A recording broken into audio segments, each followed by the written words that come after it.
are getting really creative with it to differentiate themselves. But then going back and realizing that even like just going in an influencer can do a lot of those things. That you can create and scale content production, you can get that distribution partnerships. One of the most important thing becomes that how should companies actually think about selecting creators and especially balancing the brand fit and still giving creators freedom to make content that performs. Are they already servicing your ICP, your customer profile? Are they knowledgeable about the other tools that are complementary to yours? Maybe they're already building with those tools so you can like really fit in and complement the kind of natural developer workflow, or you can be a tool within their stack of choice. Could you see yourself fitting in there? That's really important. When companies are collaborating with these partners, how rigid is their brief? We always advocate for let creators create. They know their ICP, they know their audience better than you. It can depend, right? But ultimately, like our default approach, we advocate for letting creators create. If you like their content, understand how you can fit in to their content versus try to kind of sabotage and think, hey, this is really complimentary to us. Let's do a video and just like make sure everything is about our brand. Creator-led growth is to marry the inbound and outbound. Your outbound strategic partnerships with creators that you're targeting, but also you're in the house. So you want inbound creators. With CLG, what do you feel are some of the metrics that really sort of move? You look at it like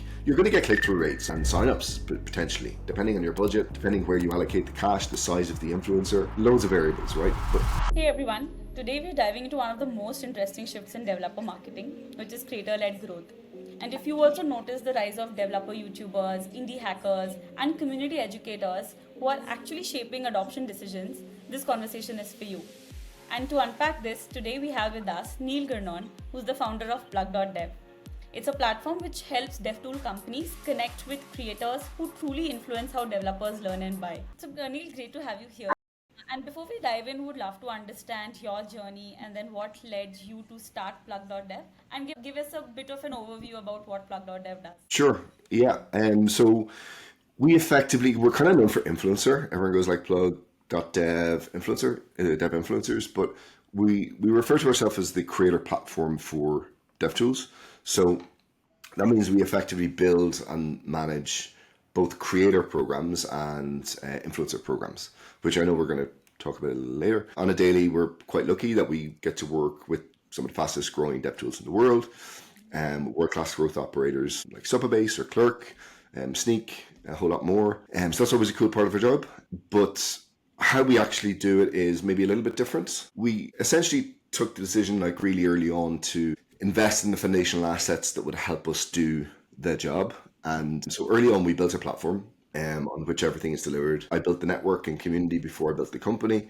So the platform sits on top of that kind of community, the largest community of creators that code on the internet, to our knowledge, which is useful when you've headaches or problems. You can dip into Discord and like have chats. You asked my background. So I started in London in 2012. Basically, I was building developer communities for like 10 years. I started off in information security in London, ended up back in Dublin, building an AI community both times, pretty successful. And so it was always some way to like community focus for me. What I had actually noticed was it's kind of a typical DevRel problem of hard to articulate or quantify the value of your DevRel work or community work. I ended up kind of overnight running dev influencer campaigns for like companies like PostHog. Didn't really know what I was doing. We're kind of learning what it was. Fast forward, I ended up leaving the company, had some time out, we're having a baby, doing some life stuff. And a little while later, I started Plug to really double down and optimize for developer specific GTM with creators that code, or this kind of category of like content and distribution in one, that kind of in mind. Do you see a shift in how DevTools are going to market today? And is there more acceptance of creator-led growth, or was that always happening and we've just now defined the term? Yeah, there's of course changes like AI, SEO, AEO, GEO. That's a headache for companies. But from our perspective, a lot of the companies that we speak to, it's like there was a lot of experimentation this year and people got a little more informed and are getting a bit more concrete going into next year, I think. But there's still the same kind of sentiment within if you're asking the right questions, companies are still in search for distribution channels. So what I mean by that is like, do you have an open source community? Do you have a Discord channel? So trying to look at those, like the broad creators that code categories, like distribution and content. What can we do? And a lot of companies still ask, what if we did this? There's a lot of experimentation, which I love. We geek out on, we think is really cool. People are getting really creative with it to differentiate themselves. But then going back and realizing that even like just going in an influencer can do a lot of those things. They can, you can create and scale content production. You can get that distribution partnerships.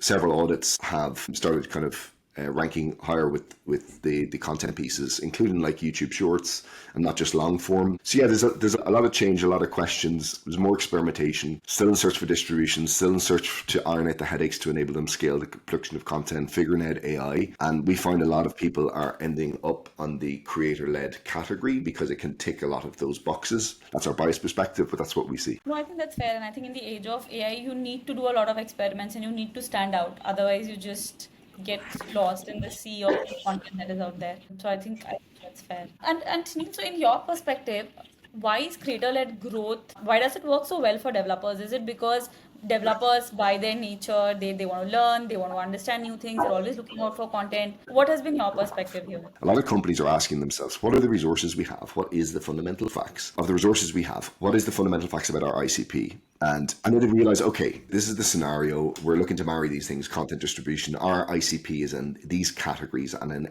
a route to get to that ICP is partnering with these guys, and you need a vehicle to do that. And so I think that was at least foundational for us over the past couple of years. But then I do think with that, there's been more experiments. With that, there's been more kind of knowledge sharing within the community, and there's been use cases shared. And now just on the company side, companies have realized that just on the influencer side, it started to work for them. So it's like, they're all in on understanding that, like, in this instant, in this Excel spreadsheet, what is the CPM rate and what is this transactional relationship between me and this? Get that content out, Mr. Influencer. It has drifted more onto strategic longer term partnerships. So I think that's just value. They realize they can tick all the boxes.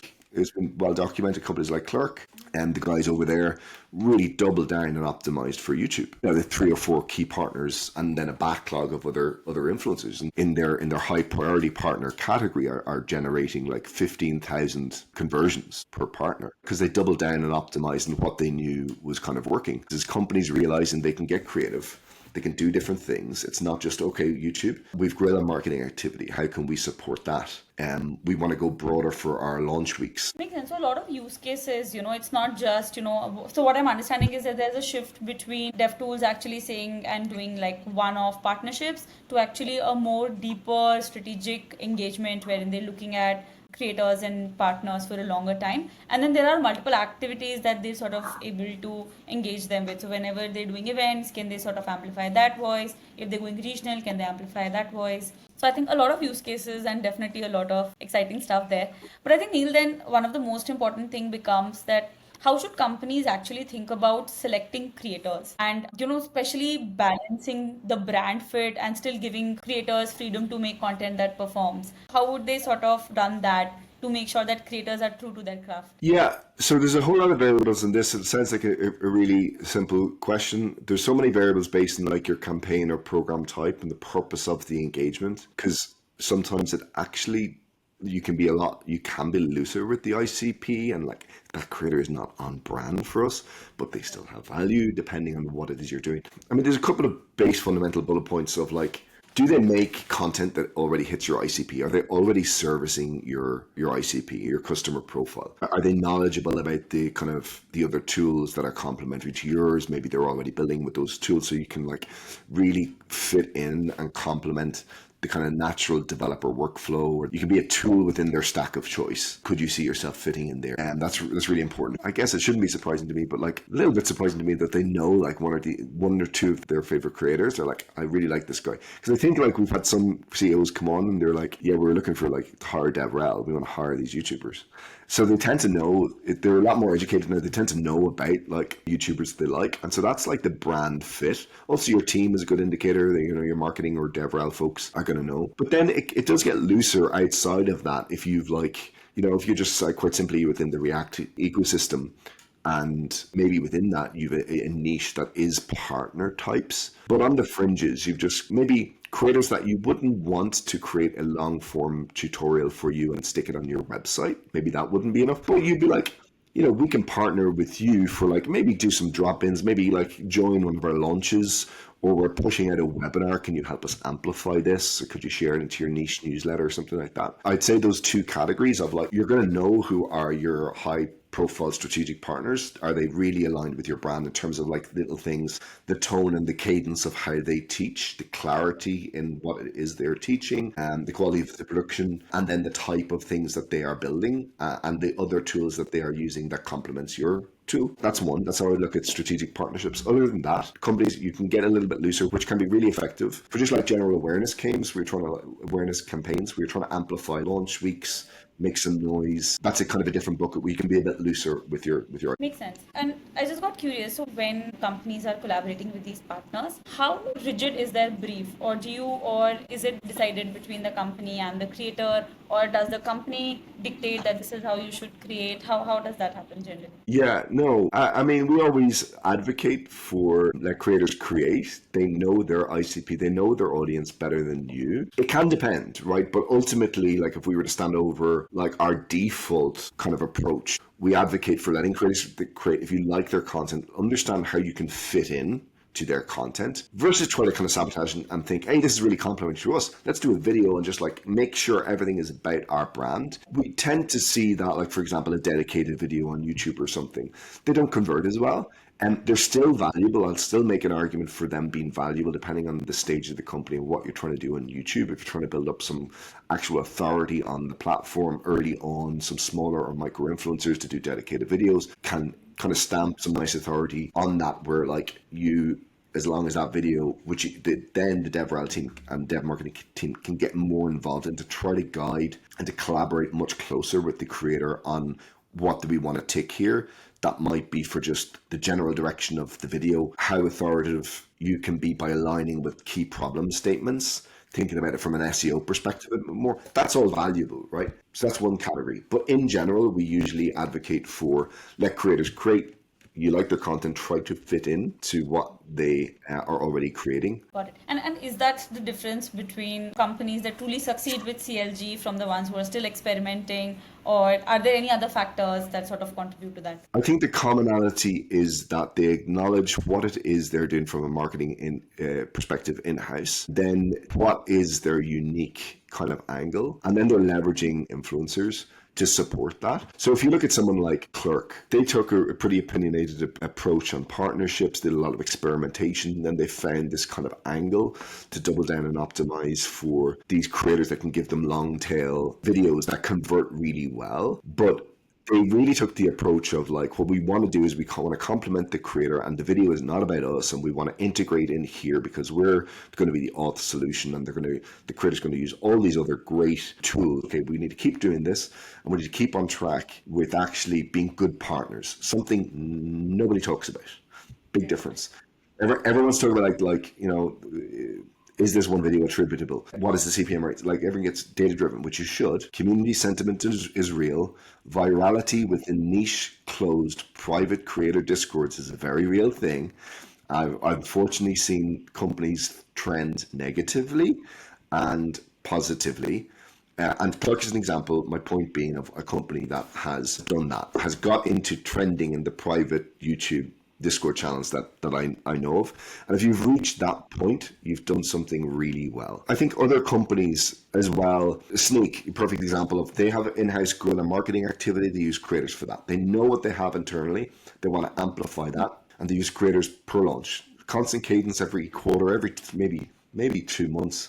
They have a new thing, they have a webinar, they have a hackathon, they have a launch, they have a feature kind of they want to push, and they use creators to amplify that. A bit more social, a bit more in like Twitter, a bit more in LinkedIn, then goes into YouTube and kind of breadcrumbs, as we call it in our influencer playbook. And in companies like Supabase, they want to amplify the two sides. They have like a creator program, they have a big kind of creator, like not even a creator, they have a large community in their open source and Discord community.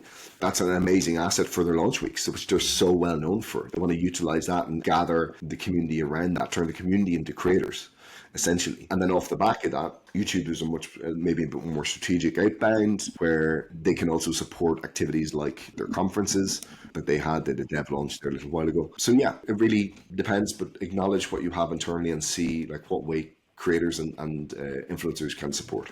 Understood. And these companies like Snyk and Supabase, very interesting examples. So when they work with creators on a perennial basis, so you said that Snyk has a lot of internal hackathons, a lot of webinars, which they sort of amplify using these creators. So are these creators sort of fixed that, now I'll work with these creators because I've seen them perform? Or do they keep experimenting and trying out new creators? How is that structured? Best programs always continuously experiment. Even if you're at the phase of doubling down and optimizing for a thing, you still need to experiment to find more of the thing that's working. And number one, but also two, don't lean on the presumption that like that is the optimal thing if you're constraining yourself by doing more things. And what I mean by that is there is more companies getting more creative with influencer, as I said. So if you have one thing that's working, maybe that's fine. But if you go back to acknowledge what you have internally, what else can you utilize these creators for? Then that's where it gets interesting. Ultimately, this is like the whole kind of story that we advocate on creator-led growth is to marry the inbound and outbound. Your outbound strategic partnerships with creators that you're targeting, but also you're in the house. So you want inbound creators. And that is like, for example, like Supabase, right? Like your Neon has a creative program, Clerk has a creative program. What you want to make sure is that even if you're doing YouTube, which is outbound, you want to make sure that you have an open door policy for the creator community to come knock on your door and initiate a value exchange. In exchange for content, you give me X, could be cash, could be merch, could be premium access, could be any of those things. But that's the equivalent of like when companies, for us, when we look at that, companies don't have a creator program. You effectively have like your ICP coming to your website, they're signing up. But what if a developer that's signing up to your website, but they happen to have an audience or can create content and you're not acknowledging or identifying that? You're missing on serious value of having like turning a user into a creator and advocate for your brand. So the ultimate leverage is really to get the inbound and outbound motion of truly putting creator-led growth into action, going out and getting strategic partnerships, incentivizing your community, your Discord community, your open source community, whatever the case may be, or just like have that creator program listed on your website to check it out because you're doing more content. So if you have a creator program that is a value proposition to them, then suddenly you can catch a category of developer who may already be creating content about your brand, and you just want to capture that and go, hey, that's awesome. In support of your work of creating content, when you mention us, great, we're going to do a value exchange, we'll give you something back. When you start doing those two side by side, inbound and outbound motion, that's the kind of full flywheel that we talk about of creator-led growth optimally being kind of in motion. Yeah, and I think that can be so powerful because this is almost very organic, right? Because this is your ICP, this is your community which really likes you, which has been using you, and if they are going out and if they are creating content, I think that can be the most authentic content. Because that's something that sort of comes from their experience. So I think that's so powerful. Very interesting. And I think that's a great breakdown. But Neil, how do you then sort of, for every GTM team, running any program, they need to understand what is it that they'll get out of it and what are some of the metrics that they should track. So with CLG, what do you feel are some of the metrics that really sort of move? And how long does it typically take to see meaningful impact? You're starting off, you're running a campaign, right? Like on average, it's typically a 3-month campaign to start, or at least regardless of whether you work with us, if you were doing it yourself, I advocate like do a 3-month campaign. Make sure it's 3 months. Make sure you allocate enough budget to get a good sample size. So I think on average, if you're running one campaign and you look at it like you're going to get click-through rates and signups potentially, depending on your budget, depending where you allocate the cash, the size of the influencer, loads of variables, right? But in general, you want to start off with a campaign. You want a good sample size. You want a good timeline. Understand you're playing the awareness game at that point. You're still going to get click-through. You're still going to get kind of conversions. But I think a good KPI of like, we spent X, we got Y. So good piece of content, maybe up to 20 pieces of content, for example, across those 3 months. No, I think very, very interesting, and thank you for breaking that down for me, Neil. If someone is starting off with creator-led program, because we understand the power that it holds, how would you suggest they start off? So if a founder has started thinking about CLG, where should they begin? Some of the mistakes that I would say immediately up front versus where they should begin, some of the things that they should avoid. Too tight a timeline, too tight of a budget. No, but I've seen people like do that, not get the right quantifiables back, not have enough of a sample size, and then they go in and like, oh, this doesn't work. So to say begin, I kind of already mentioned the 3 month campaign is a good kind of simple templated approach to do. You need a minimum of 30K. YouTube is expensive. Big creators going to eat your budget really quick. And if you have that appetite and certain creators you're already profiling, they're bigger, you can expect to like raise that budget significantly. And you need to, start, experiment, frame a budget and a campaign type. And what you realize you're doing is you're playing the awareness game in that instant. Do not treat it like ads. Let the creator create. And even if it doesn't like convert, like not everything is going to convert. So you need to do that first stage awareness campaign. Understand it's experimental. Make a good impression with creators. Be creator friendly. It impacts. Word of mouth is a very, very, very real thing in the YouTube community. You are in the partnership game. Focus on a key KPI that you have control of, content output, and for like 10 pieces or 20 pieces of content. And also try to repurpose. I think the last thing is can you do cross-platform per creator? Do they have a niche, which surprisingly, they often do have a little niche newsletter, a little Discord channel. They have a presence on Twitter or LinkedIn. Start kind of cross-platforming that content by asking them. And even if you do a custom partnership with one or two, ask an agreement for you to kind of reformat and repurpose that content so you can utilize it. That's really getting the most out of the 3 months. But step one, start. All right, thank you so much for breaking down the creator-led growth and how it's sort of defining DevTool marketing. I'm sure, if someone who's just starting off with CLG is watching, they'll have like a lot to learn. And for everyone who's sort of listening, please check out plug.dev. And if you're building a DevTool, start thinking about who's actually telling your story for you. All right, thank you so much, Neil.